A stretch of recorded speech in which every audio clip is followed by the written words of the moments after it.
شیخ القرآن والحدیث حضرت علامہ پروفیسر محمد سلیمان قمر قادری صاحب احمد عادلہ ہلالی خطاب ذیشان سے ہمارے گروپ کو منور فرمائیں اور استقبال کیجیے نعرہ تکبیر، نعرہ رسالت، نعرہ تحقیق، نعرہ حیدری، نعرہ غوثیہ، لاجپال لاجپال، پیر سیال پیر سیال، پیر سیال پیر سیال، لاجپال لاجپال، جیوے جیوے مرشد جیوے۔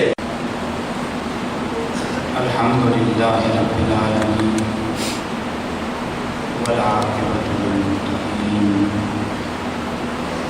والصلاة والسلام علی سید الانبیاء والمرسلین قائد الغر المحجلین سیدنا و سندنا غوثنا و غیثنا و غیثنا و شفیعنا و شافعنا و مشفعنا سیدنا و مولانا محمد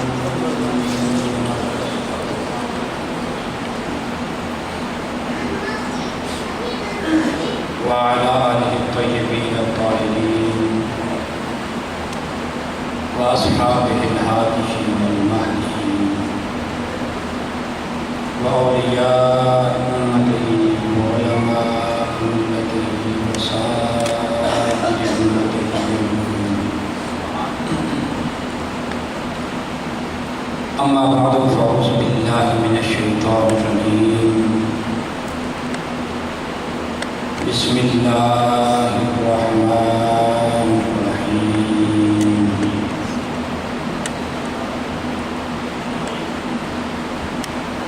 إن الله وملائكته يصلون على النبي يا أيها الذين آمنوا صلوا عليه وسلموا تسليما إن الذين يؤذون الله ورسوله لعنهم الله في الدنيا والآخرة وأعد لهم عذابا مهينا والذين يؤذون المؤمنين والمؤمنات بغير ما اكتسبوا فقد احتملوا بهتانا وإثما مبينا قال الله تبارك وتعالى في مقام آخر لئن لم ينته المنافقون والذين في قلوبهم مرض والمرجفون في المدينة لنغرينك بهم ثم لا يجاورونك فيها إلا قليلا ملعونين أينما ثقفوا أخذوا وقتلوا تقتيلا سنة الله في الذين خلوا من قبل ولن تجد لسنة الله تبديلا صدق الله العظيم إن الله وملائكته يصلون على النبي يا أيها الذين آمنوا صلوا عليه وسلموا تسليما الصلاة والسلام عليك يا سيدي يا رسول الله وعلى آلك وأصحابك يا سيدي يا حبيب الله الصلاة والسلام عليك يا سيدي يا إمام القبلتين وعلى آلك وأصحابك يا سيدي يا جد الحسن والحسين واجب الاحترام معزز و محتشم سامعین حضرات،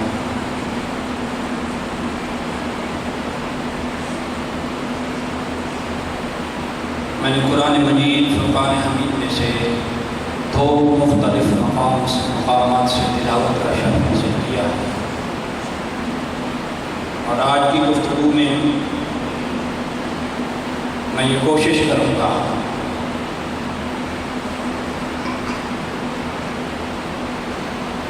ذکر مصطفیٰ اور ذکر خدا ہم بشکل ذکر حسین میں کریں۔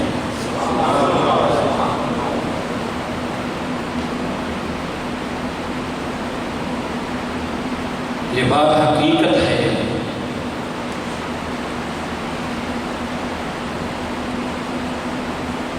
ذکر مصطفیٰ حقیقتاً ذکر حسین ہے۔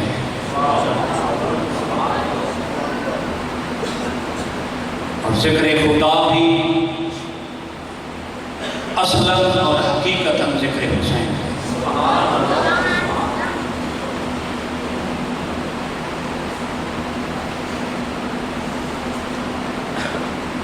میں نے قرآن مجید فرقان حمید میں سے 2 مقامات سے تلاوت کا شرف حاصل کیا ہے۔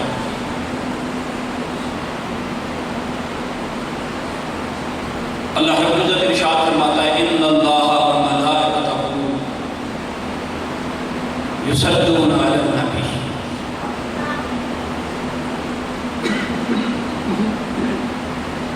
کہ بے شک اللہ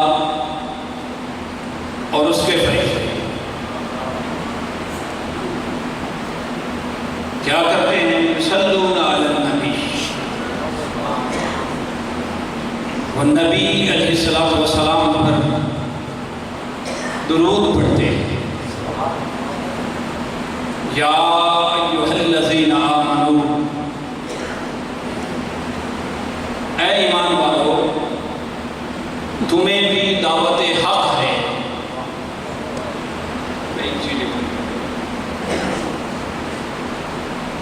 تمہیں بھی دعوت حق ہے، صلو علیہ وسلم تسلیما، کہ نبی کریم علیہ الصلوۃ والتسلیم پر بکثرت درود اور جتنا ہو سکے سلام پڑھو۔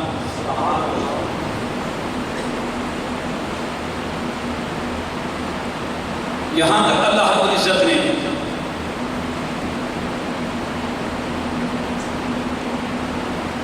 آقا علیہ الصلوۃ والسلام پر بظاہر درود و سلام کا ذکر فرمایا ہے، اور ظاہر ہے دنیا میں اصول ہے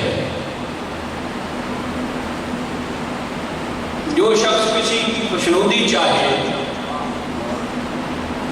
کسی کو راضی کرنا چاہے، خوش کرنا چاہے، تو آسان طریقے سے اس کی تعریف کرتا ہے، اس کا ذکر کرتا ہے۔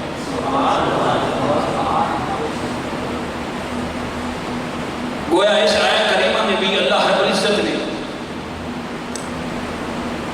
خوشنودی مصطفیٰ چاہیے،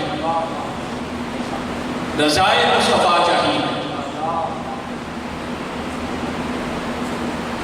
اور اپنے محبوب پر درود اور سلام بھیجنے والوں کو اپنے ساتھ ملانے کا حکم دیا۔ میں مختصراً اس پر گفتگو کر کے آگے چلنا چاہوں گا۔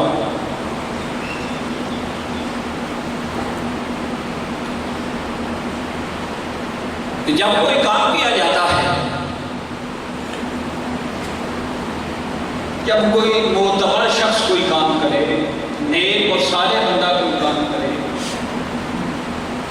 تو ہم یہ کہتے ہیں کہ یہ کام فلاں اللہ کے بندے کی سنت ہے۔ کہتے ہیں نا انبیاء کرام کی سنت ہے، اولیاء اور صالحین کی سنت ہے۔ یہ ہے مخلوق کی حیثیت سے تصدیق، بھلے سے کوئی نبی بھی ہو مگر ہے اور اس کی ایک حد ہے، تو جو کام مخلوق کرے وہ مخلوق کی سنت ہوا کرتا ہے۔ سمجھ آئے؟ جو کام مخلوق کرے وہ مخلوق کی سنت کہلاتا ہے، اور جو کام خالق کرے وہ خالق کی سنت کہلاتا ہے۔ نماز ہم پڑھتے ہیں، اللہ کا حکم ہے، مگر اللہ نماز نہیں پڑھتا۔ تو نماز شریعت میں فرض ہے مگر طریق انبیاء ہے، لہذا یہ مخلوق کی سنت ہے۔ روزہ شرعاً ہم پر فرض ہے مگر اگر اسے بغور دیکھا جائے تو انبیاء کی سنت ہے، مخلوق کی سنت ہے۔ حج ہے، کعبے کا طواف ہے، صدقات و خیرات ہے، دعوت و تبلیغ ہے، جہاد ہے، غرب دنیا کی ہر ایک ہی مخلوق کی سنت ہے۔ کیا ہے؟ مخلوق کی سنت ہے۔ ایک میرے نبی پر درود اور سلام ہے، وہ مخلوق کی نہیں، خالق کی سنت ہے۔ عام فہم شخص، بالکل میری طرح سیدھا سادہ شخص یہ بات بآسانی سمجھ سکتا ہے کہ جو کام مخلوق کرے اس کا زیادہ درجہ ہوتا ہے یا جو کام خالق کرے اس کا زیادہ درجہ ہوتا ہے۔ ظاہر ہے جو کام خالق کرے اس کا زیادہ درجہ ہے۔ درود و سلام فرض اور واجب نہ سے آپ کہتے ہیں یہ کون سا فرض ہے، یہ کون سا واجب ہے، مان لیا، مگر ایک منٹ کے لیے اسے اگر الگ رکھیں اور یہ دیکھیں کہ نماز مخلوق کی سنت ہے اور درود خالق کی سنت ہے، تو خالق کی سنت بھائی زیادہ درجہ ہے۔ نماز فرض صحیح، روزہ فرض صحیح، کعبے کا حج فرض صحیح، طواف فرض صحیح، جہاد فرض صحیح، دعوت و تبلیغ، یہ سب کچھ اپنی جگہ پہ گیا۔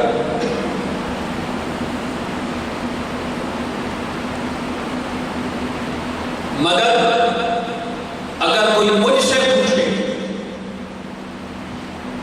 میری ناقص عقل ان سب اعمال کو فرق ہے، ایک ہوتی ہے اصل اور ایک ہوتی ہے اس کی فرق۔ درود اور سلام یہ اصل عبادت ہے، درود اور سلام اصل عبادت ہے، اور دیگر اعمال صالحہ یہ اس کی فرق ہے۔ میں اس کو ایک اور طریقے سے عرض کرنا چاہتا ہوں۔ کوئی بھی شخصیت کو، کسی شخصیت کے دو پہلو ہوتے ہیں، ایک صورت ہوتی ہے اور ایک سیرت۔ صورت کا تعلق کسی شخص کی ذات کے ساتھ اور سیرت کا تعلق تعلیمات کے ساتھ۔ پھر تعلیمات میں اطاعت بھی آتی ہے، اعمال صالح بھی آتے ہیں، دیگر نیکیاں بھی آتی ہیں۔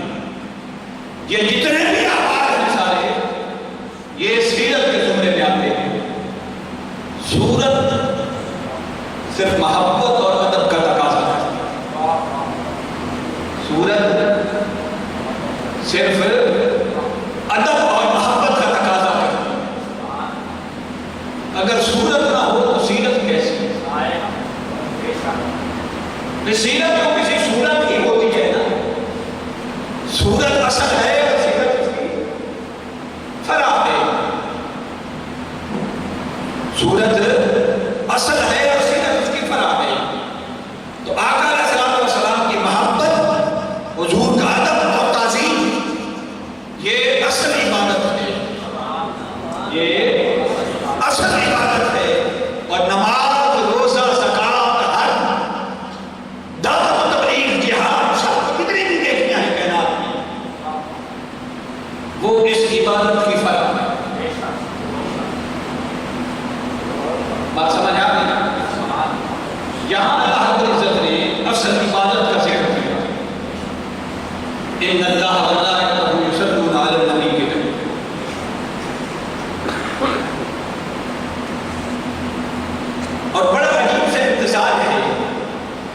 جہاں اپنے محبوب کی رضا اور خوشنودی کو ذکر کیا ہے، اس کی تعریف کی ہے، کائنات والوں کو اس کی تعریف کرنے کا حکم دیا ہے، وہاں منتشر اس سے بھی آئے ایذا اور تکلیف کا ذکر، فرمایا میرا محبوب تو ایسے راضی ہوتا ہے، اس پر درود اور سلام پڑھو، پھر آگے متصل ایک ذکر فرمایا ان الذین یؤذون اللہ ورسولہ، ایک کیٹیگری ہے جو ہمیشہ میرے محبوب کو راضی کرنے کی کوشش میں رہتی ہے، اور مخلوق کی ایک کیٹیگری یہ بھی ہے کہ وہ لوگ جو اللہ اور اس کے رسول کو تکلیف دیتے ہیں، اللہ اور اس کے رسول کو تکلیف دیتے ہیں۔ بھئی ذرا توجہ فرمائیے گا، تکلیف جو ہوتی ہے یہ احساسات اور فیلنگز سے ہوتی ہے،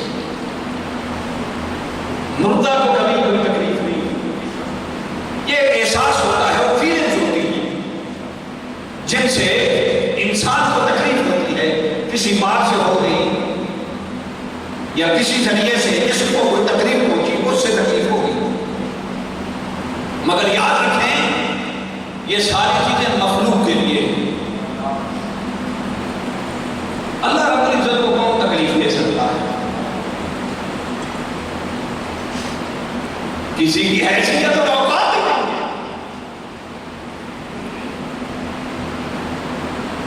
تو فرمایا لوگوں مجھے کوئی تکلیف نہیں دے سکتا، میں خالق ہوں، حقیقت میں جو میرے محبوب کو تکلیف دے وہ مجھے تکلیف دیتا ہے، اور فرمایا جو میرے حبیب کو تکلیف دے، فرمایا لعنہ اللہ فی الدنیا والآخرہ، نہ میں اس کی نمازیں دیکھتا ہوں، نہ روزہ دیکھتا ہوں، نہ اس کے حج صدقات و خیرات اور جہاد دیکھتا ہوں، کیا ہے؟ فرمایا لعنہ اللہ فی الدنیا والآخرہ، جو میرے محبوب کو تکلیف اور ایذا پہنچاتا ہے کسی ذریعے سے بھی، اس پر اللہ کی بھی لعنت ہے، اور اللہ کی لعنت اس پر دنیا میں بھی ہے اور آخرت میں بھی۔ میں نے صرف آج اس پر گفتگو کرنی ہے کہ آقا کو تکلیف دینا کیا ہے۔ فرمایا کہ رسول اللہ کو تکلیف دیتے ہیں ان پر دنیا میں بھی اللہ کی لعنت ہے اور آخرت میں بھی اللہ کی لعنت ہے۔ وَأَعَدَّ لَهُمْ عَذَابًا مُهِينًا، اور انہیں دردناک عذاب میں مبتلا کیا جائے گا، تیار کیا گیا ان کے لیے سخت عذاب۔ یہاں تک ذکر کر کے پھر مومنوں کو تکلیف دینے کا اللہ رب العزت نے حکم فرمایا، جو مومنوں کو تکلیف دیتے ہیں ان کے لیے کیا سزا ہے؟ فرمایا وَالَّذِينَ يُؤْذُونَ الْمُؤْمِنِينَ وَالْمُؤْمِنَاتِ، وہ لوگ جو مومن مردوں اور مومن عورتوں کو تکلیف دیتے ہیں بغیر مقتصد، بغیر اس کے انہوں نے کچھ عمل کیا ہو یا ان کی کوئی خطا یا غلطی ہو، بغیر کسی وجہ کے مومنین مردوں کو اور مومنات عورتوں کو تکلیف دیتے ہیں۔ فَقَدِ احْتَمَلُوا بُهْتَانًا وَإِثْمًا مُبِينًا، ان لوگوں نے بہت بڑا بہتان اپنے سر اٹھایا ہے، بڑا گناہ کبیرہ۔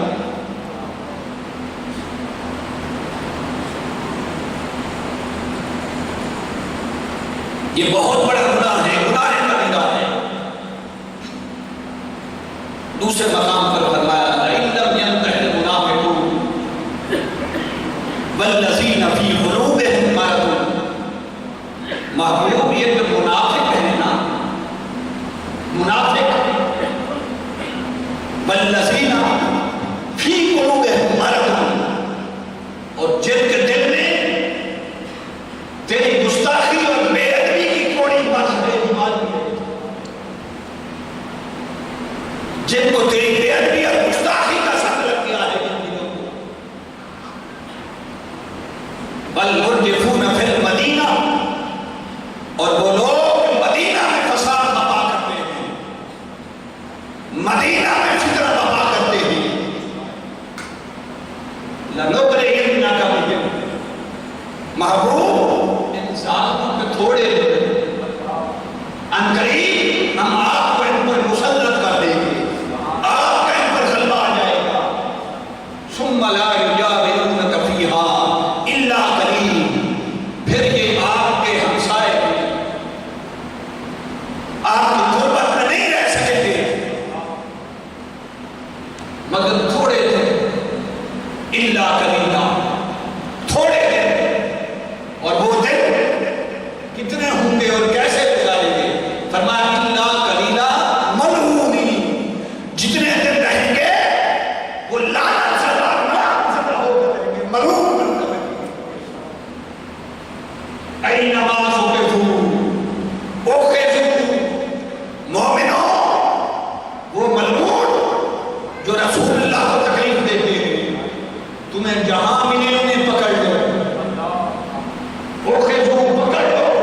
وَقُتِّلُوا تَقْتِيلًا، اور جتنا ہو سکے انہیں پورے طریقے سے قتل کرو.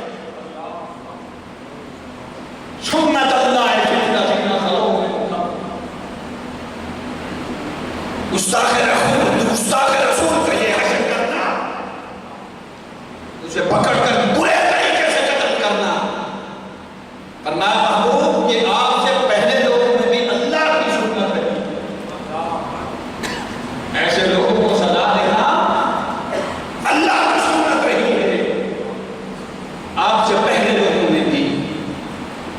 وَلَن تَجِدَ لِسُنَّتِ اللَّهِ تَبْدِيلًا، اور اللہ کا قانون قیامت تک نہیں بدل سکتا. اللہ کا قانون تاق و لباب ہے، قیامت تک نہیں بدل سکتا.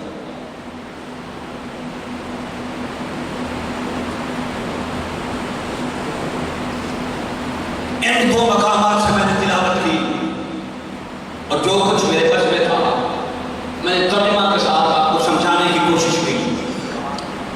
اب ہم یہاں سے ذکر مصطفیٰ کو لے کر ذکر حسین کی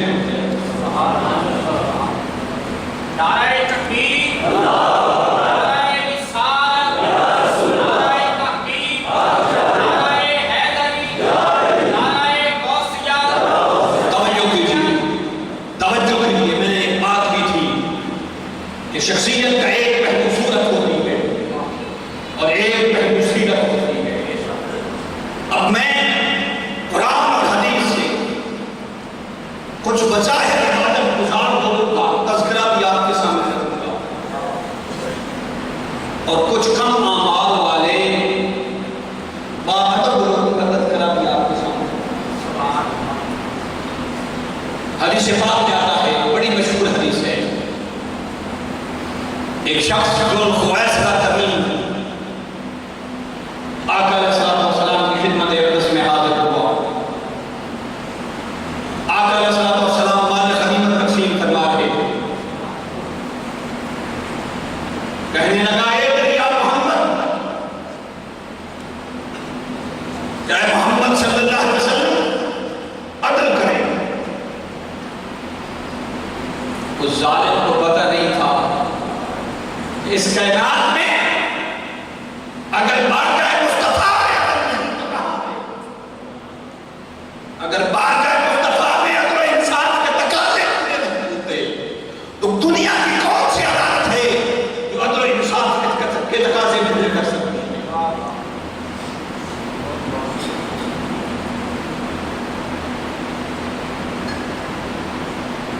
سرکار فاروق اعظم کھڑے ہوئے،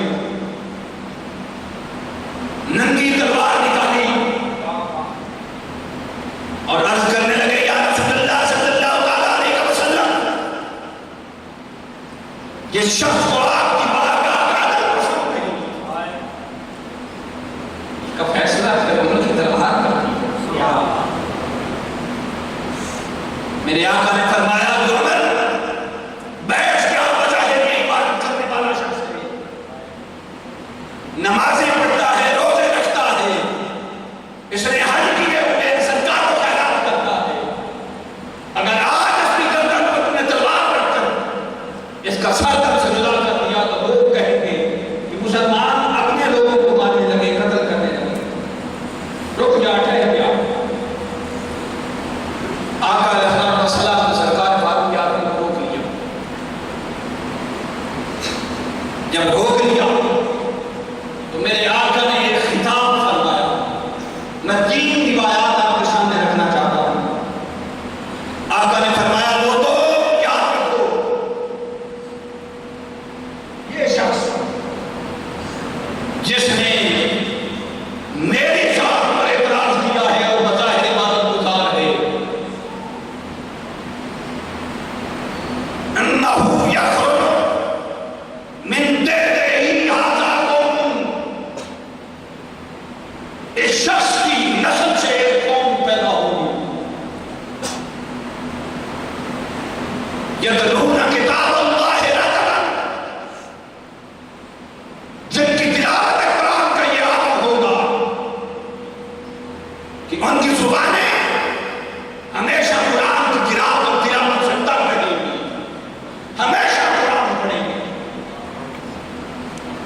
اب حدیث کے الفاظ میں آپ نے توجہ رکھی اور غور سے سنتے آپ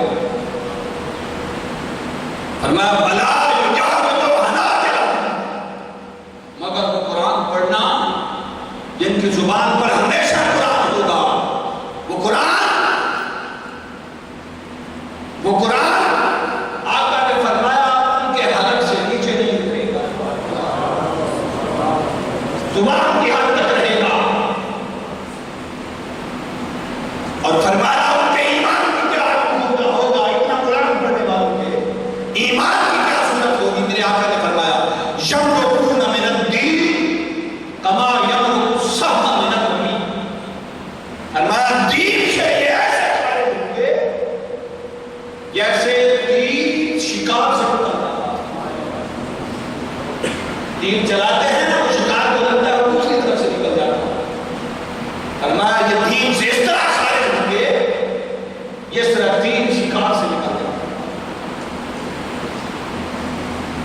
مسلم بخاری کتاب المغازی دونوں میں نقل ہے۔ آئیے اب بخاری شریف کتاب المناقب میں نقل ہے۔ آقا علیہ السلام نے ارشاد فرمایا میرے صحابہ یاد رکھو، فقال لاصحابہ، پھر آپ نے اپنے اصحابہ سے ارشاد فرمایا یاد رکھو یہ جو قرآن پڑھنے والی اس کی نسل ہوگی، صلاۃ مع صلاۃ وصیام مع صیام، فرمایا صحابہ نمازیں وہ بھی پڑھتے اور وہ بھی پڑھتے، روزے تم بھی رکھتے ہو اور وہ بھی رکھتے ہیں، مگر اگر ظاہر دیکھو گے تو تم اپنے روزوں کو ان کے روزوں سے حقیق جانو گے۔ یہ صحابہ کی جماعت سے بتایا کہ تم اپنے روزوں کو ان لوگوں کے روزوں سے حقیق جانو گے، اپنی نمازوں کو ان لوگوں کی نمازوں سے حقیق جانو گے۔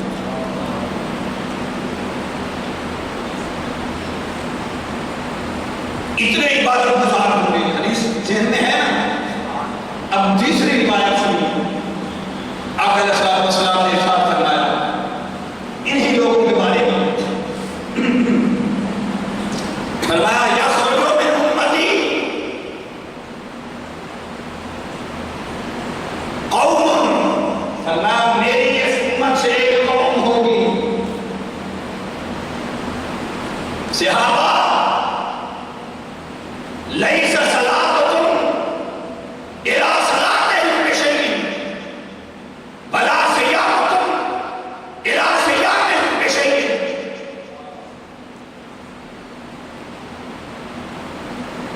فرمایا اور حدیث کے الفاظ یقرؤون القرآن، یہ قرآن پڑھیں گے، لیس قراءتکم الی قراءتہم بشیء، آقا نے فرمایا صحابہ تم اپنا قرآن پڑھنا ان کے مقابلے میں کوئی شے نہیں کرو گے۔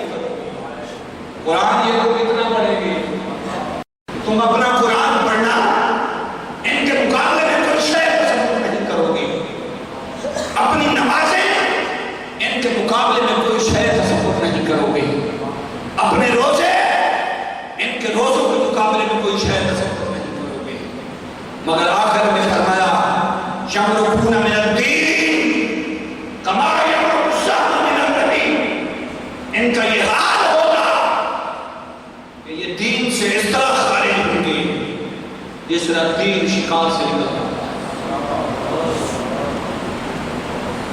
یہ عبادت گزاروں کا حال ہے، یہ عبادت گزاروں کا حال ہے۔ اب مشکات کی ایک حدیث کتاب الوضو سے، ایک صحابی جس کا لقب عمار ہے، پتہ نہیں کس وجہ سے پڑا، نام عبداللہ ہے، سارے لوگ جب صبح کو اٹھتے ہیں کوئی جہاد کی تیاری کرتا ہے، کوئی ساری رات نفل پڑھتا ہے، کوئی سارا دن دعوت و تبلیغ کرتا ہے، کوئی وہ سارا دن قرآن کی تلاوت کرتا ہے، مگر اس صحابی کی روٹین دوسروں سے الگ ہے، معمول زندگی دوسروں سے الگ ہے۔ یہ صبح اٹھتا ہے اور سارا دن اس تیاری میں رہتا ہے کہ اگر شام کو آقا پریشان ہوئے تو انہیں کچھ کس طرح کرنا ہے۔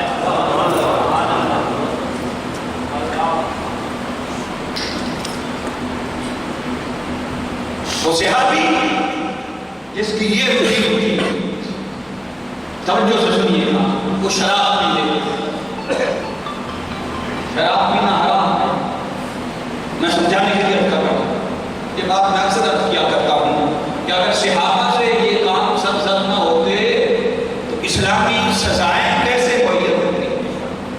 اسلامی سزاؤں کا نفاذ ہی اس وجہ سے۔ بہر حال صحابہ نے شراب پی، کوڑے لگائے، چھوڑ دیا گیا، پھر شراب پی، پھر کوڑے لگائے، کوڑے لگائے جا رہے تھے کہ فاروق اعظم تشریف لائے۔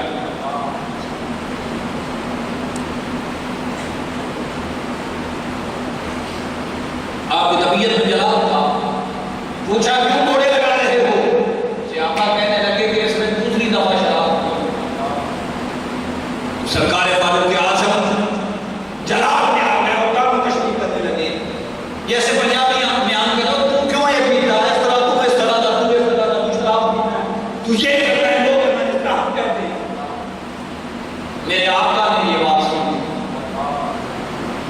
آقا تشریف لائے اور فرمایا عمر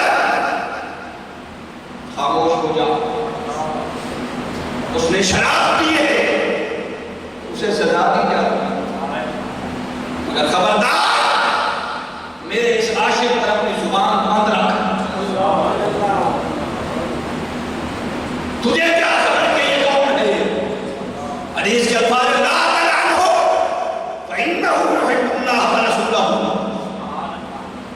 آقا نے فرمایا عمر اسے تعلیم تشریح نہ کر، شراب کی سزا تجھے مل رہی ہے، تجھے خبر ہے کہ یہ شخص اللہ اور اس کے رسول سے پیار کرتا ہے۔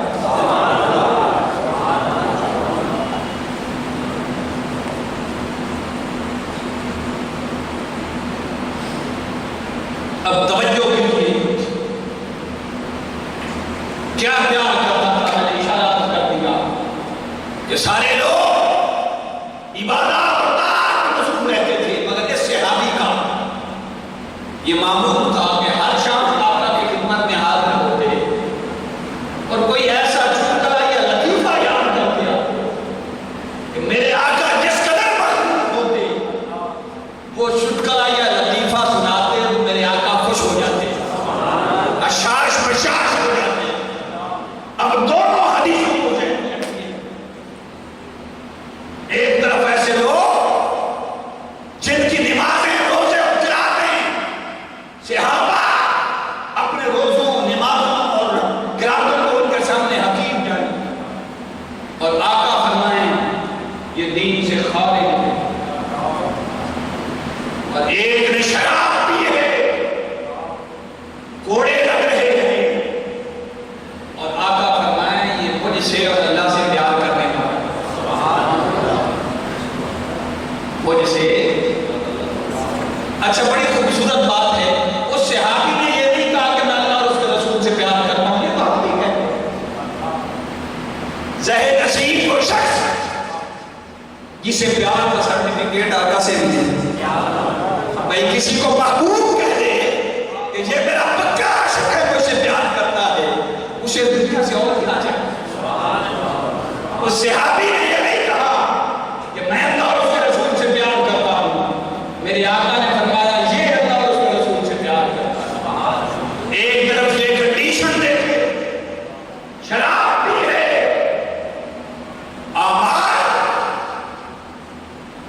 ایک طرف دیکھیں کہ نمازوں روزوں قراتوں میں ڈٹے، مگر نمازیں پڑھنے والے بے ایمان اور دین سے خارج ہیں اور رسول اللہ سے پیار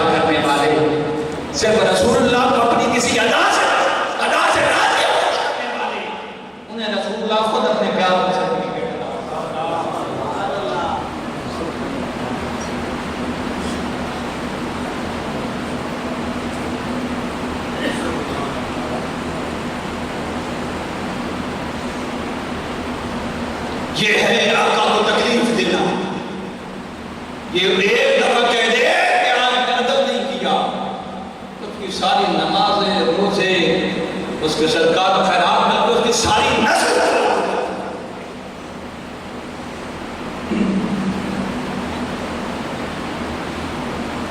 اعمال کا بیڑا غرق ہو جاتا، کچھ باقی نہیں بچتا. اور یاد رکھیے کسی کے محبوب کو کوئی تکلیف دے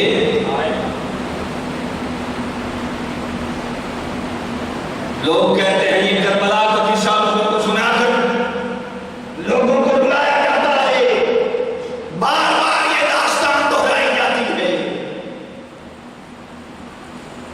عاشق کو محبوب سے پیار ہو اور پیار سچا ہو تو خدا کی عزت کی قسم پیار کرنے والوں کے محبوب کو اگر کاٹا بھی چکے تو وہ صدیوں نہیں بلا سکتے. مختصر قرآن سے ایک ریفرنس دے کے ذکر حسین چلنا چاہتا ہوں. حضرت سیدہ مریم سلام اللہ علیہ جب حضرت عیسیٰ علیہ السلام کی ولادت ہونے لگی تو قرآن کہتا ہے اللہ نے فرمایا تھا کہ بندی اس اپنے بچے کو پیٹ میں اٹھا کے کسی ایک برکت والے مقام کی طرف چلی جائے. جب وہ وہاں چلی گئی تو قرآن کہتا ہے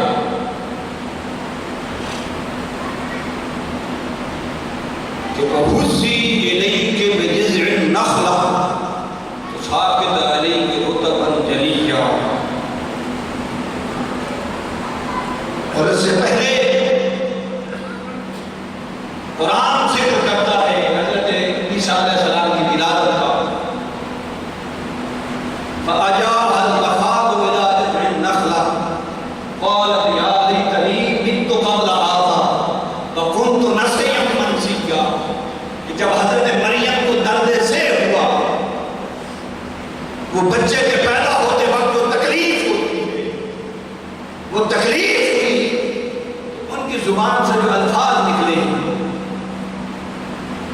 کیا نکلے؟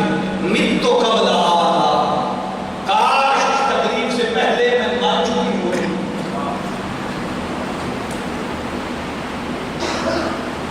یا وَكُنْتُ نَسِيًّا مَنسِيًّا، اور میں بھولی بسری ہو چکی ہوتی یعنی بھول چکی ہوتی.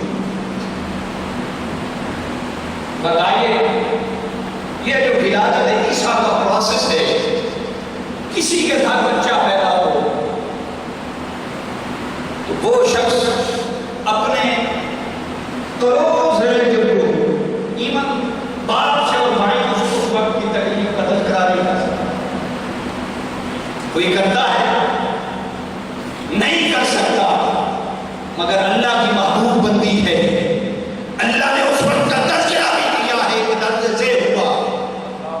پھر مریم نے یہ کہا پھر یہ کہا کہ قرآن میں کرنے والی باتیں ہیں کہ درد سے ہوا پھر کہا میں مر چکی ہوتی پھر کہا میں بھولی بسری ہوتی.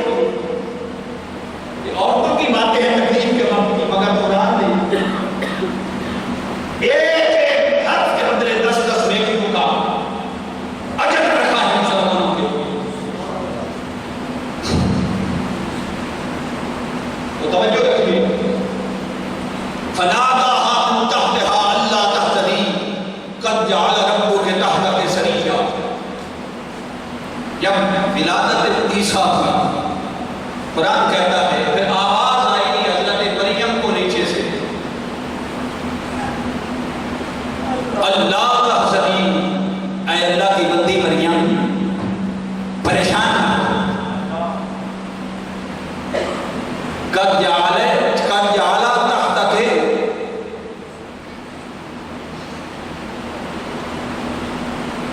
قد جعل ربک تحتک سریا.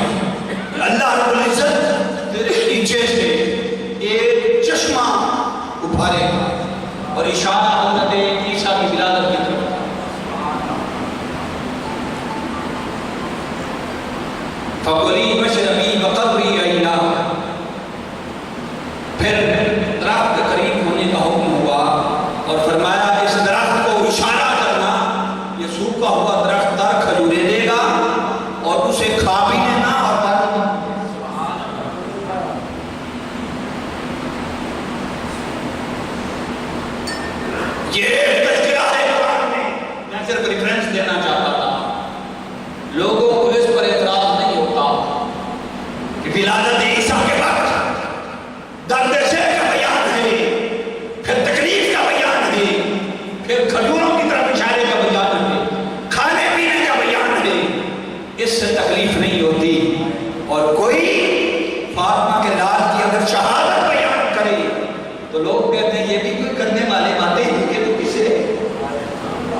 تکلیف کا الگ ذکر کیا.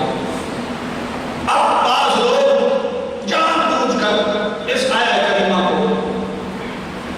والذین یؤذون المؤمنین والمؤمنات کہ یزید نے اہل بیت کو جو تکلیف دی تو جو مومنوں کی تکلیف کی سزا ہے وہی یزید کو ہوگی، اس پر لعنت آپ کیوں کرتے ہیں؟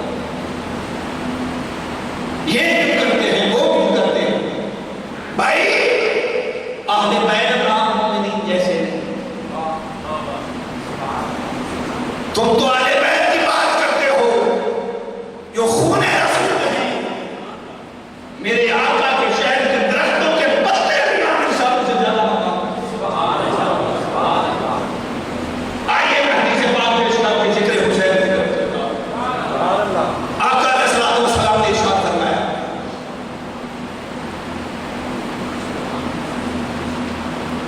لوگوں یاد رکھو لا يريد أحد أهل المدينة بسوء إلا عذابه الله في النار. فرمایا کوئی شخص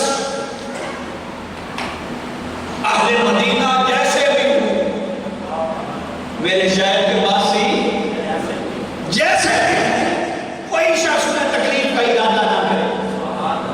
میرے شہر کے پاس نہ تو کوئی شخص تکلیف نہ دے جس نے میرے شہر کے باسیوں کو تکلیف دی. آقا نے فرمایا اللہ رب العزت نے اس کے لیے جہنم کا عذاب تیار کر رکھا ہے.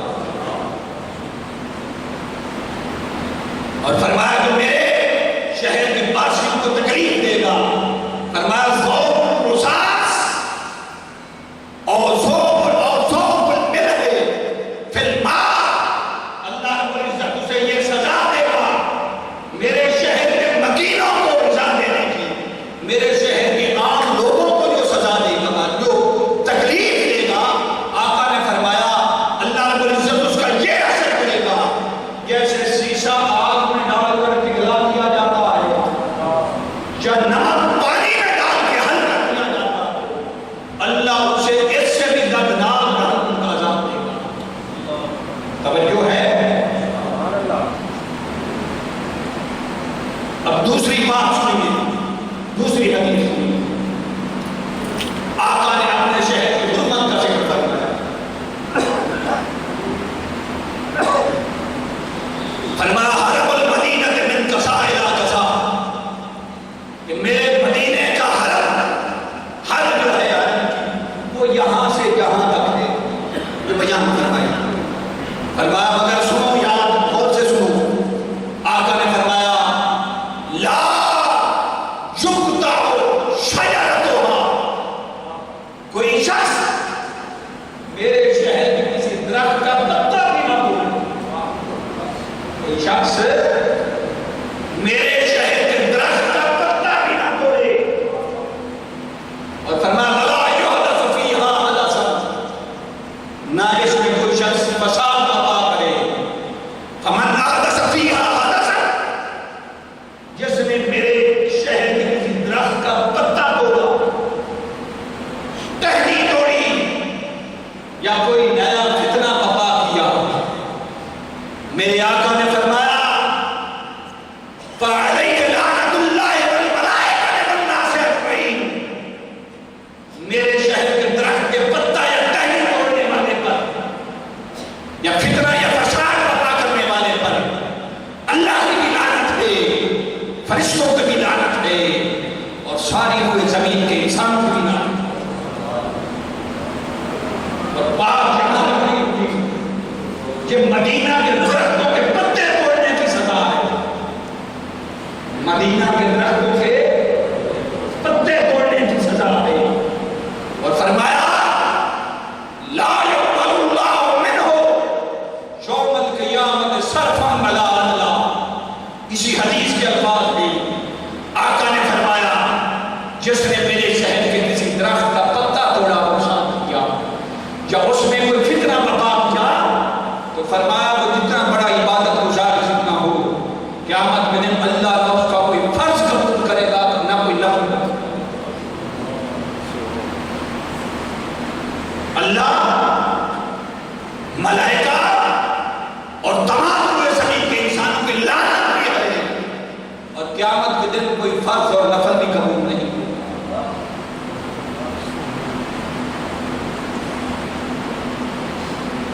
بتائیے یہ کس جرم کی سزا؟ مدینہ کے ایک درخت کا پتا یا ٹہنی توڑنے کی سزا ہے۔ مدینہ کے ایک درخت کا پتا یا ٹہنی توڑنے کی سزا ہے۔ اور جس ملعون نے فاطمہ کے شہزادے کو تکلیف دے دی ہوئی، جس نے مدینہ کے سلطان کے نواسے کو کربلا کی تپتی ریت پر سلا دیا ہوگا، یا اس میں شامل ہوگا، وہ جنتی ہے، وہ مسلمان ہے۔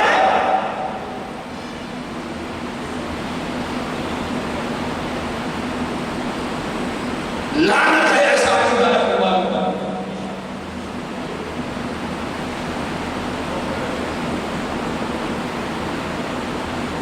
وہ حسین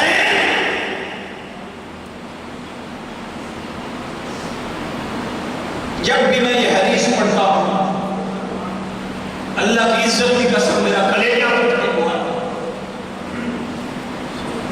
یاد لوگوں کو اپنے بچوں سے بڑا پیار ہوتا، کہتے ہیں نانوں کو نواسے بڑے پیارے ہوتے ہیں، کوئی انگلی پکڑ کر چلانا سکھاتا،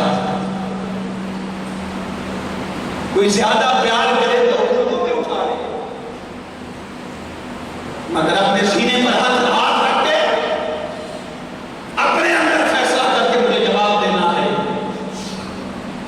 جب سے یہ کائنات تخلیق ہوئی ہے، جب سے یہ کائنات تخلیق ہوئی ہے، کسی شخص نے کسی نانے کو اپنے